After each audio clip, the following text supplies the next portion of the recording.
Hello everyone. A very good evening. I am Divya Chaudhary, and it is my pleasure to welcome everyone to this webinar on supply chain management, procurement core, a holistic look at sourcing cycle. This webinar today is organized by DG Saksham, and I would like to extend a special welcome to our guest, Mr. Vijay Singh Rawat, who will be guiding us today. This webinar is organized by SEMS Welfare Foundation. It is a not-for-profit entity established to work in the areas of education, social welfare, entrepreneurship, livelihood, women empowerment, skill development, employability, health research, culture, international cooperation, sports, environment protection, or any other similar sector. We promote healthy lives, balanced and active communities, strong businesses. It allows the volunteer members to concentrate their energies and efforts on long term goals when freed from day to day details. SEMS Group has conducted various international conferences, seminars, workshops, and webinars in emerging technologies in various parts of India and has an active network of 3,000 plus engineers, managers, researchers, industrialists, consultants, public bodies who share an interest in contributing to society through the academic means of education and research. SEMS Group has published more than 50 edited books bearing ISBN number and ISSN numbers and also organized more than 100 education and basic healthcare camps. DG Saksham is another initiative of SEMS Welfare Foundation and has developed content for over 300 courses in multiple languages, which range from 4 hours to 6 months in various sectors of IT, BFSI, retail, and entrepreneurship for all age groups from school children, youth, professionals, and senior citizens, with over 6,000 trainings till date. In its short time of existence, SEMS Welfare Foundation is executing a skilling project for 600 inmates across 2 jails in the state of Haryana. Additionally, an MOU has also been signed to execute training in domains of entrepreneurship, livelihood generation, and capacity building to nearly 4,000 students and upskilling of faculty members of a prestigious university in Uttar Pradesh. So, about today's event. Today's event is about supply chain management chain. Supply management is the identification, analysis, determination, and procurement and fulfillment of goods and services on organization needs to meet short-term and long-term objectives. And this topic will be discussed, as I mentioned earlier, Mr. Vijay Singh Rawat. So, to enlighten on this topic, he is an accomplished professional with a decade of rich experience in the areas of money management, supply chain management, procurement, project management, vendor development, with key focus on achieving profitability by achieving cost reductions and vendor risk management. Also, revenue generation across banking, insurance, and IT industry. He has also managed $500 million of spend in overall work experience. I request Mr. Vijay Singh Rawat to carry on this webinar. Sir. Thank you, Divya, for such a wonderful introduction. Hello, everyone. This is Vijay Singh Rawat. While Divya introduced me, I see we have a wonderful audience here. Before I go into supply chain management and strategic sourcing, I like to understand your motive of attending this particular session. What is that you will like to understand or learn about supply chain, or what is that you would like to gain from this particular session? I'm going to speak for next 30 to 40 minutes. I will like to accommodate as much as the suggestions or requests I happen to have from your side. Please feel free to put down all your requests about the content, what is that you will like to cover me, and the manner you will like to cover. You will walk me to that. Excellent. So I'm going to start. They have given my introduction. I have been doing supply chain management, or I'll say rather multiple aspects of supply chain management for more than a decade. I will prefer to have this journey, of, and this is part one, by the way, strategic sourcing part one. So there are going to be multiple parts because supply chain is it contains plethora of activities, and we are going to discuss specifically about strategic sourcing. I'll prefer this session to be interactive, but it is, it is fun for me also to, continue other sessions. Now, while I'll just start, I'll also like to add that supply chain management has gained a lot of, I'll say, traction in last 2 years, in fact. When I talk about strategic sourcing, which I'll talk about in detail, these principles can be applied from procurement of a single category, a single equipment like a laptop or a pencil, or to complex procurement like S-400 anti-ballistic missile solution, or the recent procurement that you are doing is for vaccine. So the strategic sourcing principles, they apply for everything. Yes. So the credit of this particular presentation, I'll say, I'll give it to ISM, Institute of Supply Chain Management, which is the largest and oldest supply chain management association in the world. I being a member of the organization. These numbers, they have 50,000 members. I'm sure they have much more than that. This information is obsolete. The credit will also go to me to such an extent, and the organizations which I've worked in, like Excel Technologies, Airtel, MetLife. They have taught me a lot about supply chain management, and hence I'm able to pass on that learning to you guys. To start with, supply chain. What does supply chain management or supply management mean? The definition is in front of it. Basically, identification, analysis, determination, procurement, fulfillment of goods. So procurement is a subset of supply chain management. So supply chain management is basically, you need to identify what do you need, analyze the needs, determine how will you fulfill it. Procurement is just a part of it, which is basically a P2P cycle, procure to pay, fulfill, and the delivery of goods. For an organization, short-term and long-term objectives. So this is very important. The short-term objectives they are tactics, right? But long-term objectives are the strategies. Supply chain management helps you to achieve your strategies. There are two different stakeholders in supply chain management. While I said supply chain management encompasses procurement, throughout the course of the session, I'm going to use them interchangeably. Now, there are two important stakeholders in procurement or supply chain management. One is internal, second is your external. Internal stakeholders are your people in your company, people who are going to ask you to procure things.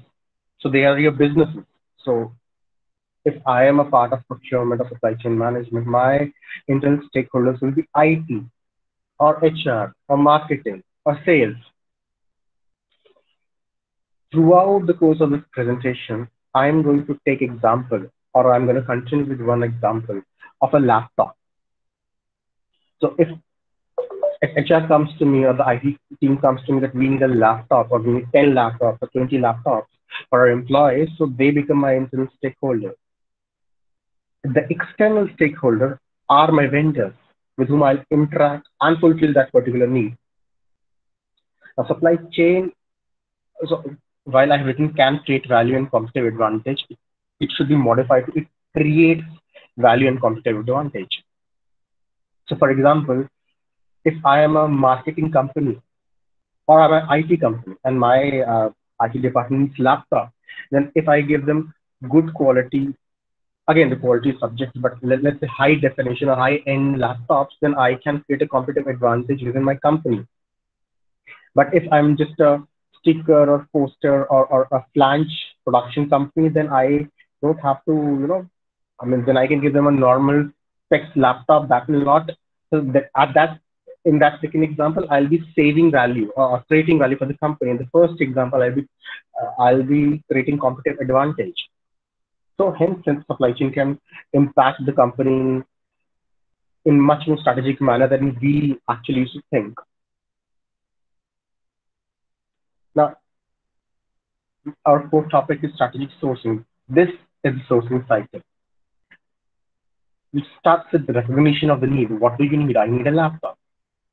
Specification of the laptop. What is the RAM I need? What is the hard disk which I need? How many ports do I need? Search for potential suppliers. Who are my suppliers? Then again, there are multiple levels of suppliers like OEM. We have Dell, HP, original manufacturers like Dell, HP, Lenovo, and there are resellers. Analysis of suppliers and proposal. we'll have to evaluate the proposals and suppliers. For example, people may prefer HP over Acer because of their past experience. They may prefer HP or Dell over Lenovo because Lenovo, I mean, is a Chinese manufacturer. So there are multiple ways in which we can analyze the suppliers and the proposal. When I say proposal, it is basically about the cost and the technical part of the proposal. Then there is negotiation. Basically, we negotiate on the pricing. We negotiate on the specs. We negotiate on the volume. So there are multiple levels of negotiation. And then there is contractual clause which we negotiate. Then administrating contract, execution of the contract. Next is evaluation of the performance. Basically, the laptop they promise that they will deliver laptop in 30 days. After they delivered in 30 days, they said that they will deliver it with 8 GB RAM. So have they delivered laptop with 8 GB RAM? They said this laptop. So for example, I am buying this laptop to run XYZ application. So is that application running smoothly? And at the end is disposal of the excess. Has my existing laptop gone end of life? How do I dispose them? And then this cycle keeps on going. This will be a learning path. There are 10 broad topics which I will cover in my all subsequent sessions. First is category management and developing, a second is developing sourcing strategy. These two are the one I'm going to cover today. And I'm going to just wait for 30 seconds to allow you. Yeah, I'm going to move on. So the first topic I would say in our discussion is category management. So basically, category management is you're going to segregate your expense or your procurement into different categories. As the definition rightly says, that it's the proactive process of overseeing and maximizing the financial and operational value of a group of related commodities and products and services. For example, in my case, I have taken example of laptop. Am I audible to you guys? Category. Carry on, please. Yeah, sure. Thank you. In fact, category management is basically categorizing your spend into particular categories. For example, I would take example of laptop. I could categorize laptop within, I mean, if I'm an IT company, I'll categorize it within EUC and user computing category. But if I'm a marketing organization or somebody who doesn't have a lot of skill set with IT, then I'm going to classify them within the IT spend. So a lot of companies have IT spend, non-IT spend. A lot of IT companies have multiple tracks within IT itself. So I could classify it as per a particular category. And this is how you complete your category management. Establish and prioritize categories, develop category plan strategies, establish governance and implement plan. We are going to discuss them in detail. Now, establish category. How do I establish category? First, and I'm sure you would have heard, most of you would have heard something called spend analysis. So we need to conduct a spend analysis. For example, I am spending 100 crore rupees a year for my company, right? I need to conduct a spend analysis, understanding where is my maximum spend going. So for example, you would have heard of 80-20 ratio rule. 20% of my categories will be resulting in 80% of my spend. If I'm a recruitment company, my maximum spend will be the salary of the people and my IT and my office space and IT consumables. So that will be my 80% of the spend. Remaining 20% could be miscellaneous items. If I am a laptop manufacturing company, 80% of my spend will be the hardware of the laptops. I'll be procuring the individual component of the laptops. That should be 80% of my spend. So the spend analysis will tell me which 20% of my spend categories are resulting in 80% of my spend. Also, the next step is I need to assess my future needs. In this case of laptop, when I assess future needs, I need to go back to my business rather than how many people are going to join next 6 months, in 1 year, in 3 years. I need to procure assets for them, laptops for them. I will need to assess my future needs. I mean, this example is pretty simple.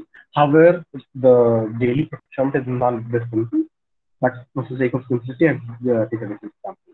Now, next step is analyze supply and market fundamentals.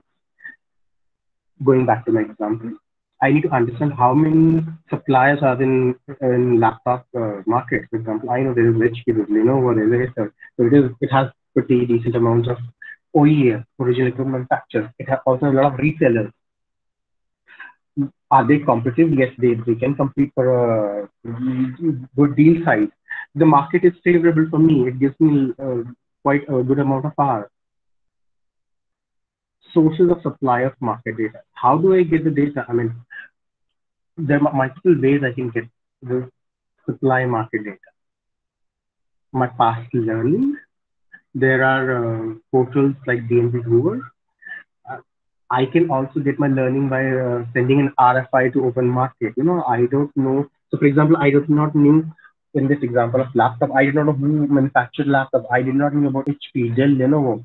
What can I do? I can send a request for information or just a query, I'll put it in simpler fashion, to my IT reseller partners like Ingram, Redington, saying that I need 100 laptops, 200 laptops. They'll come back to me that this is, so we have laptops from HP, we have laptops from Lenovo. So that's how I can have my supply market data. And finally, you segmentize your uh, categories based upon the priority. Next slide, I'll make you understand better. Now, this is Kaljik supply mathematics. This was published in 1983, much before I was a little before I was born. So this is how you characterize your or prioritize your categories, and I'll help you understand this matrix. The x-axis talks about the profit impact or the value. So if we move farther from the x-axis, the value is increased or the profit impact is high. Or closer to x-axis, the profit impact is low. On the y-axis, we have the risk with this particular product or the supplier. That's categorized or that's tabulated in the y column. Farther from, if we go on the top or farther from the y-axis or from the center, the risk is high, and closer to the y-axis, the risk is low. Now, if I talk about the extreme right topmost quadrant, so which means my profit impact is high, the value is high, and my risk is also high. Which means, now understand from this perspective, these are the items wherein I have high profitability, they are delivered well, but I also have a high risk. If I, again, I'll go back to laptop example. If I was a laptop manufacturing company, a laptop the OEM, for me, what will my strategic items? Those will be my laptop components, because they have high impact on my profitability. If their price goes up, my price should go up, or vice versa. They also have, and they're critical, and they also have a high supply risk. What I am going to do, what will be my strategy for this particular category? It will be forming partnership, because these are people who are key to your business, or these are vendors who are key to your business. Now, if you just go, if you look at the bottom of the strategic item, it's called a leverage item. Why this quadrant called leverage item?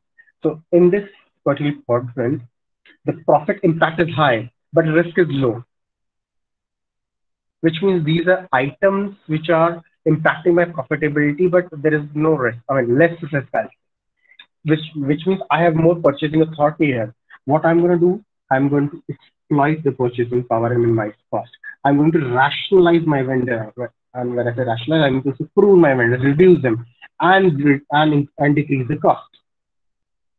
Now, the first quadrant, it says bottleneck items. What are these? Why are they classified as bottleneck items? The risk is very high. If you see the y-axis is high, but the impact is very low. Now, what should I do with these items? There is high risk, but profit impact is low. I am going to have more vendors for this. The strategy is extremely reverse as compared to leverage item strategy. In leverage item, the profitability was high, but risk was low. Hence, I was rationalizing or reducing the vendors. But in bottleneck items, the risk is very, very high, which means I can't fail. I have to have these elements or services without fail, but profit impact is low. Hence, I'm going to create more vendors for it. So I'm going to ensure supply, which means redundancy.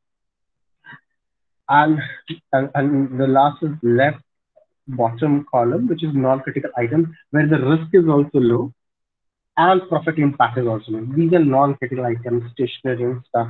Again, if I'm a laptop manufacturing company, if I'm a print company, then maybe stationery is important. If I'm an HR company, stationery items might become important. So it will also depend upon the industry I'm talking about. But for these non-critical items, when it says simplify and automate, basically you do your procurement basis upon your reverse auction or your blanket purchase agreement, something which is very simple. You don't have to invest a lot of energy into. So while this metrics, it doesn't show how the energies of a procurement or supply chain guy should be invested. I will add to this. The strategy items will have most of our energy.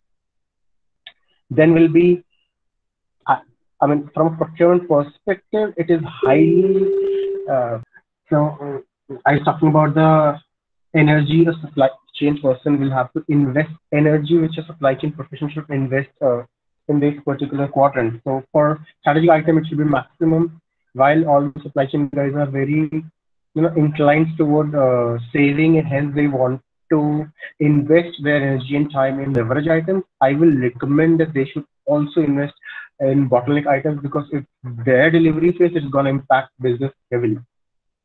And the least the least energy consuming or time consuming products will be a non-critical item.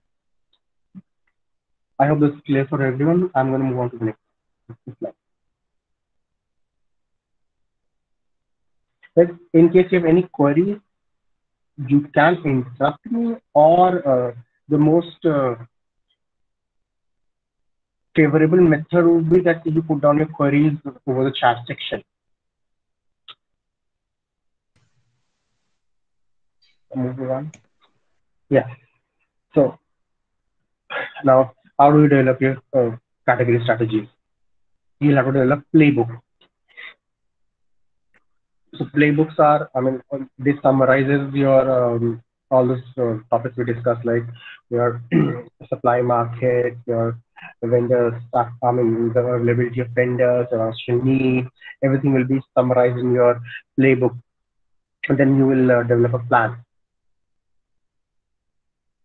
So, for example, in our laptop case, if I'm a IT organization, I'm going to say that laptops are critical for my company, and I will like to focus on the quality, and there'll be technical evaluation done by the IT team for my particular for my laptops. That the technical evaluation will be part of a strategy plan. Now, if I'm not a IT specializing company, if I'm just a marketing organization, then maybe I will not go to IT to do testing for my laptop. Maybe I'll buy just daily use laptops, or I'll buy laptops which do perform the basics of the functions, like reading email and running the basic software. So my strategy will depend upon what category I'm talking about and how important it is. The plan should also talk about the supply-based optimization and the issues. We'll discuss about supply-based optimization in the next slide. Issues could be the location, where is my supplier, what is my relationship with the supplier, how long do I want this contract to be. For example, a laptop contract, I will like to have it for 3 or 5 years by fixing the price of 3 or 5 years. So I don't have to undergo a negotiation again and again. The risk, what is the risk associated with this particular product or the vendor? The innovation, technology is pretty much it's highly innovative environment. So those are the things trying to focus upon while I create my or develop a playbook. So supply-based optimization is what we said that we need to cover in our playbook. So what does it mean? Basically, it means you need to have optimum number of suppliers depending upon the risk and the value they have. So if laptop is a critical element for me, then I'm going to have a little more vendors, maybe 2 or 3. If it's a non-critical commodity or product procurement for me, maybe I'll just live with 1 or 2 or maybe 1 vendor. Now, within supply-based optimization, there are 3.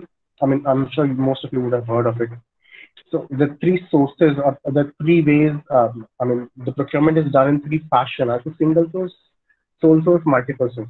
single source is something where you have only single source or single supplier. For example, if I want to buy Outlook or Microsoft Excel, the source is only Microsoft. I am from India. If I want to utilize railway services, it's single source. Indian Railways is single source. It's owned by government. So there's something called single source. Now, what is our strategy for single source? We need to create alternatives. So, for example, I mean, in Indian Rails, I'm going to add, if I consider that example, can I take a flight? Can I go by road? I mean, can I take a bus? So while the source of railways remains single, but I will try to create a alternative to it. I mean, it's called BATNA, and it's a little more advanced. We'll go to that in next sessions, but I like to create alternatives to my sole source. Next is a single source, where there are multiple sources, but I choose to work with single vendor. For example, in my laptop case, I am procuring only from HP. I know there are multiple, so there's Dell, there's Lenovo, but I choose to place my future and current orders on HP. So there are multiple benefits of it. One, I get volume discount. Two, there is a existing relationship. There's a lot of transparency. I mean, I can push the vendor. I mean, I have a lot of authority if I work with single source. There are pros and cons. And what are the losses? I might not be aware about the competition. I'm their competition. So if I continuously continue to buy HP laptops, I do not know what Dell is offering, how competitive is HP, you know, what innovations are being done in laptop industry apart from what I see from in HP. So these are the cons for a single source. The point is multiple source. I mean, as the name suggests, there are multiple vendors available and there are multiple sources, and you go ahead and run an RFP or you run reverse auction and you procure. So that's pretty much it in develop category for strategy. Develop category strategy. Okay?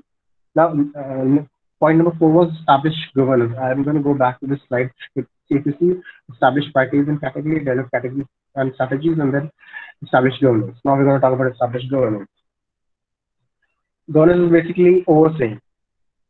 We need to have as executive level steering committees.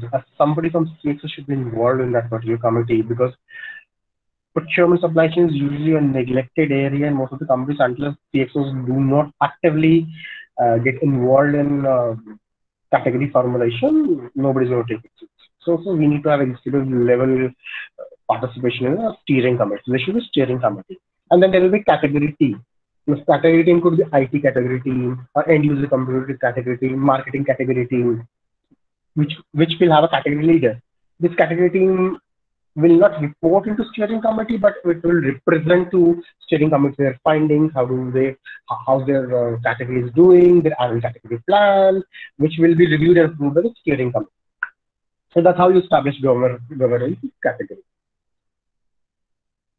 Moving on, implement action plan. So this was the last bullet point for the category management. Now you've done all that thinking, right? How do you implement it? This step helps you to implement your category management. So just like anything else, this is project management, which means you need to do planning of the activities, how you're going to do it, scheduling the sequencing, how are you going to control the activities, the monitoring, and how are you going to evaluate the performance and results. This is typical project management. Even category management is also, implementing of category management is also a project. Now, how do you go about it? You're going to have a project plan, the rationale, why do you want it? And why do you want to implement category management? There are pros and cons for it, right? The performance measures, how are you going to measure performance? For example, in my case of laptop, I'll say, I want to segregate my IT and non-IT procurement. That's my rationale, right? The plan is I'm going to do a Pareto analysis, see how much things are going, which vendor. The rationale is that I want to see how segregate my IT and non-IT. Performance measures will be, I am going to achieve more savings. instead of achieving just 10% of savings, I'm going to achieve 12%, 13%. So performance measures should also be defined in the beginning so that you can evaluate them at the end, right?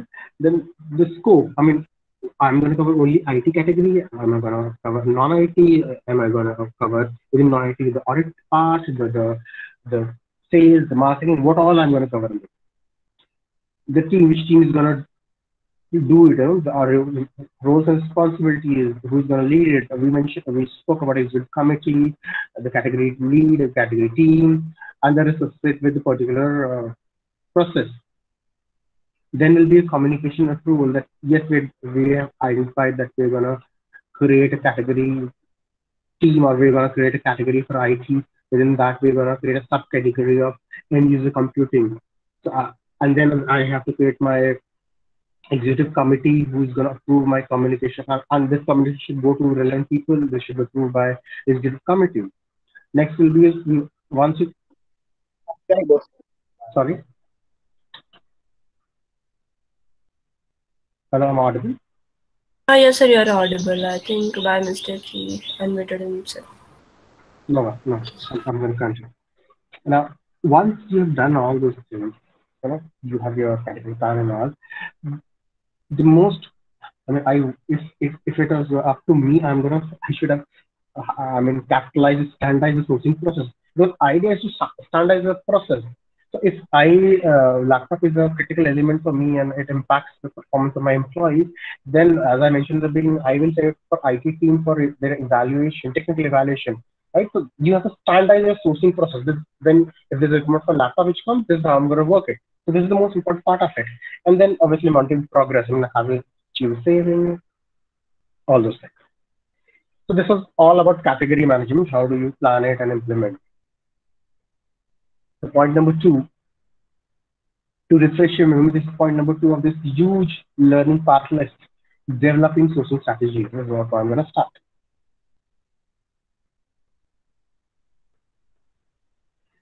The sourcing strategies, as named suggest that my strategy is for procuring things. Now, we're going to start from basics, understanding with stakeholders' objectives. If my IT comes to me that I need a laptop, one way is like, okay, let me buy a laptop. Second way is, why do you need those laptops? I need to understand the objectives, right? So they might say, I need it for daily purpose, for my emails and all. Then I realized that I should have thought in my mind that, now I'm going to buy a daily use laptop. But if my IT team says that, no, I need it for coding, I need it for Java development, Elasticsearch, Kafka, you name it. For example, all those things. Then I Oracle. Then I realized, no, I need a heavy-duty laptop. So you have to understand your stakeholders' objective. Why do you need to procure that item? Next, and that objective should align with organization strategy. For example, my organization is an IT company. This means I need to provide the best available technology within laptop to my consumers or to my employees, so that we are a world-class technology company. If that's my organization strategy, so it has to be aligned with my organization strategy and with my customer I spoke about. Then this is very important: recognizing needs and wants. For example, I am a marketing company, and my HR comes to me that I need a laptop for my employees, right? And this is for their daily need, like, or for example, it's an NGO like DG Saksham or STEMS, and they want to buy a laptop, right? And I'm the procurement person. They come to me and they say I need, or the HR comes to me and says I need a laptop, or I need laptops for employees. And I'll say, okay, fair enough, for what? They'll say for daily use, like mails and PPTs and stuff. I'll say, very good, I'll buy it.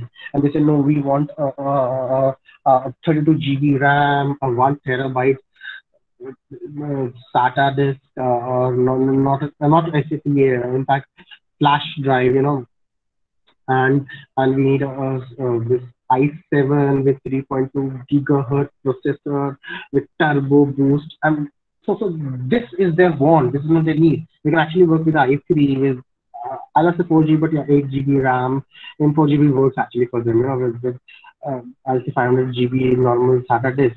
So that is their need. the want is exaggerated. So we as procurement professionals, supply chain guys, have to understand what is the need, what is the want, right? And why it is important? If I start fulfilling the wants of the people, I'm gonna bleed my organization money, and that is what none of us want, right? What will create value? This is also how supply chain professionals they create value. They they recognize what is the need for the company and what is the want for the company. Yeah, next, the point three for developing sourcing strategies is, and this is a classic. It says make or buy, internal or external supplier. Internal suppliers are if we choose to make it, and external suppliers are if we choose to buy it, then we have to pick external suppliers. Now, before I go in detail about make or buy, how do we make a decision? So there are three things you need to understand. So there are three kind of activities in a company: core, enabling, and ancillary. Core activities are their competitive advantage. So for DDG Saksham or SENS, they're NGO, right? Or uh, they advocate literacy in the world, right? So their competitive advantage is their people, their knowledge. So that's their core. Enabling function. Next is enabling. Enabling activities of HR, marketing, something which creates value. It's not competitive advantage, but it creates value. Then procurement is enabling function. Third is ancillary. For example, the Saksham and SEMS, they have offices in multiple places. They will need the janitorial services. They will need pantry services. Those are generic services or activities, right? So every organization have these three activities within the company. Now, can you outsource core? No, you can't. Can you outsource enabling? Maybe. Can you outsource ancillary? You must. So, so how do we take a decision of make or buy? So first of all, as I said, just a few seconds ago, that you have to understand what is this process. For example, a lot of companies have outsourced the procurement function itself. So while it might be not core function for them, it might be an enabling function, right? We also need to understand the long-term implication of outsourcing or buy decision. So if now going back to my example of laptop, now my company wanted me to buy laptop. I say instead of buying laptop, I go to make laptop. Now think of the aspects I need to think before saying this. And so do I have the technology to make laptop? Maybe no. From a marketing company, I can't make laptop. Regulation. So my MOA memorandum, my article of association, when I'm established as a company, it doesn't say that I can make laptops. So I'm not regulated. I don't have the relevant regulation or compliances. What are the risks? And if my company says that we want to make a laptop, we have to set up some factories, we need to hire people. Then there is a financial implication. So if we start to make laptop, will I make profit from first laptop? No. Maybe I'll make profit from thousands or 10,000 laptop, right? That's break-even analysis when I'll become profitable. So all these factors I need to consider before I make the decision to make or buy. Now, point number five is the sourcing strategy will be existing versus new supply. That's another decision we need to make. So this is the beauty of procurement. You need to make decisions, and with all the correct decisions, you can add value to the company. So existing versus new suppliers. So there are pros and cons. I'm going to discuss them. With existing suppliers, I have a relationship. I'm comfortable. They are flexible because they know my payment methodology, timelines. They know me. They know the ecosystem. Everything is fine. What about new suppliers? What is the benefit with them? They will bring an innovation. Not that if the existing suppliers don't, but with new suppliers, without new suppliers, I might be not, being able to understand what is going new in the industry. With new suppliers, the new suppliers can bring price competitiveness, and they can bring much more value than existing supplier in a lot of cases. So both of them have pros and cons. Again, next decision which I or procurement people need to make is domestic or versus international sources. something called offshoring. You would have heard it a lot. In low-cost countries like India, China, a lot of companies like Apple have their production plants. There are pros and cons for domestic and international sourcing. So, I mean, it's a no-brainer. I mean, while there are more details to it, but the basics of pros and cons, I would say, if I decide, for example, I mean, again, I'm a developing country. I am in India, right? So offshoring doesn't work for me. People from developed nation, or companies from developed nation, they offshore to my country. For them, what is the benefit? It's low cost, it's more commercially competitive. It, they can create more value. When I say value, they're saving a lot of money for the company. They can buy more things. So, and since India is also technologically highly advanced now, they have benefit of innovation also. Now, what are the cons? I mean, what are the risks they're taking?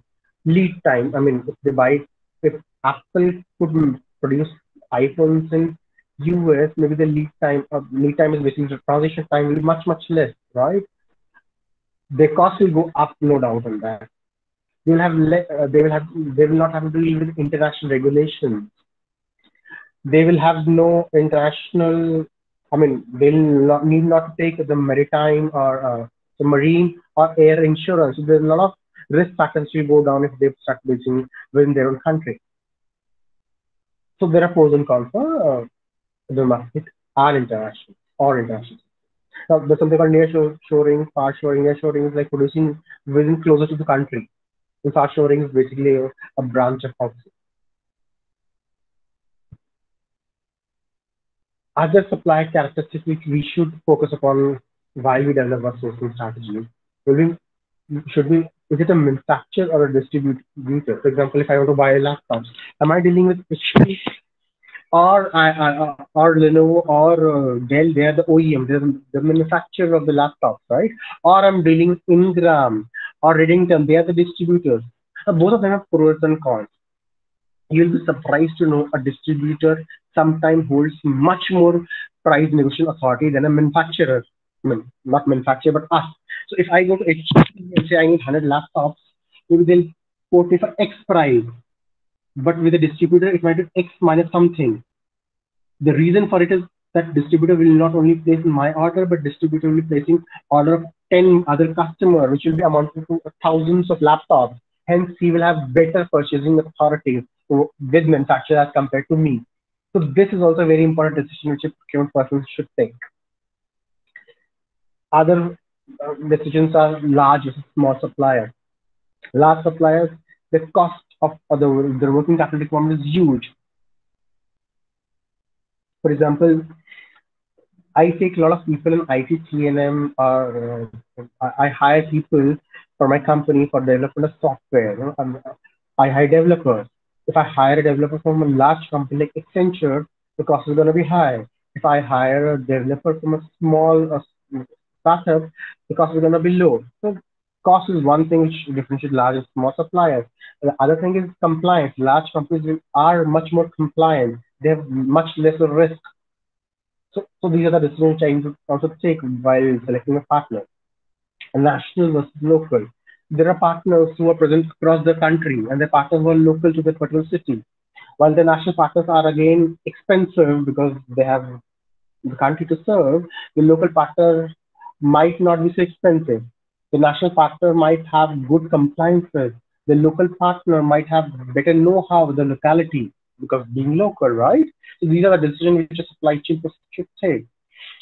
Then other factors are small, diverse organization, the way we have it in the United States, or MSMED, the way we have in India. These are small companies, small startups companies, which are, you know, I love the favored, but they are the kind of considered to, I mean, if we do business with them, we generate some good points, some points which we can claim in US and India. It's favorable to give business to MSMED. So these are other decisions which a supply chain person should consider before, should consider for creating a sourcing strategy.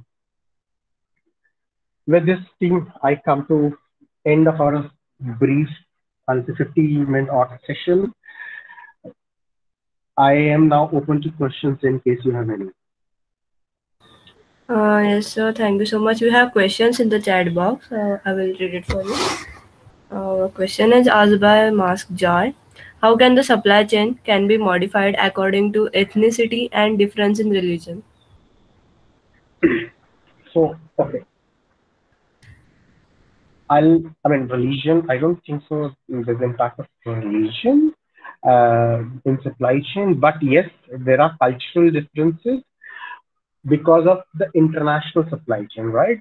If you're working in the same country and you're procuring from the same country's domestic suppliers, then there's no cultural differences. But if you procure from international suppliers, then there will be cultural differences.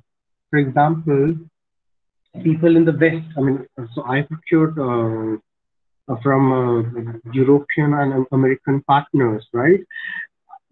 They do not like to use the word bargain. It has to be fact-based negotiation is what we call them, right? Either I have to reduce the volume or increase the volume, reduce some features, then they'll give me some discounting. And but if I do the same thing in India, I can actually I can actually bargain for my vendors in India. But in West, I cannot do that. In East, on the contrary, I need to have a relationship with them before I, ask for discounting. And once I have a good rapport, they will actually give me discount. So I need to take care of the cultural differences, and the difference will not only impact my negotiation; it also impacts my communication. For example, in my West, I can't just send them a communication or call them asking for discounting. I have to build a rapport. In Japan, for example, you need to ask about weather, how's the weather there. So there will be cultural differences if I'm working in global supply chain. And yes, it has to be modified because again, if you're a buyer or you're a procurement guy, I had procurement for a company. This doesn't give me all the authority. I am equally dependent upon my vendors. Okay, for example, again, there's a cultural difference. I'll say in India, most of the domestic companies think that vendors are disposable, they're secondary, but in West, the vendors are treated at par, right? So those are the cultural differences you have to look into before you negotiate or you work on global supply chain. I hope I'm able to answer your question, Master. Uh, yes, the next question is by Edward James. What makes supply chain more effective? Resilience is one word I'll say. Now, so effective is actually resilience and responsiveness, but how do I make my supply chain more effective? So there is the concept called GIT, just in time. But understand with highly reflexive supply chains, the risks are also going to get high. Just to make a supply chain more effective, you will have to break it down into sub-components, understand your bottleneck or critical path, and work along it. So, for example, I'm a laptop manufacturing company, right? And my lead time is a month. Like that, if somebody gives me an order, I will take a month to deliver the laptop. Now, I need to understand the sub process. Why do I take a month? Maybe it takes me 2 weeks. Sorry. Maybe takes me 2 weeks to procure the items from the other small OEMs or the ancillaries, right? It takes me 2 weeks, and then it takes me 1 week to assemble, and then it takes me 1 week to ship through my courier partner. Now, how do I make it more effective? How do I reduce my lead time? Maybe I can pre-procure some items and I can do inventory management. Maybe I can automate my assembly line, or maybe I can reconfigure my assembly line from process to product. These are little, unless advanced concepts, these are concepts which are pretty simple to understand. And I can also renegotiate with my courier guy or the freight forwarder for a priority shipment for my customers who are willing to pay more. This will make my supply chain more effective and resilient. I hope I'm able to answer your question, Mr. Edward James. Yes, sir. So, Any more questions you can ask directly by unmuting yourself. So I guess there are no more questions. So thank you so Excellent. much. Yes, sir. So thank you so much, sir, for this wonderful webinar. This was really enlightening. And DJ Sakshan would like to thank you for giving us your precious time and sharing your knowledge with us. Also, thanks a lot to our audience for attending this event. We hope you gain knowledge today, and we will look forward to seeing you at the next event. And please fill up the feedback form for getting your certificates. And thanks a lot for attending. Thank you so much, sir, for this wonderful guidance. Thank you. All of you have a wonderful weekend. Have a good day. Take care. Bye.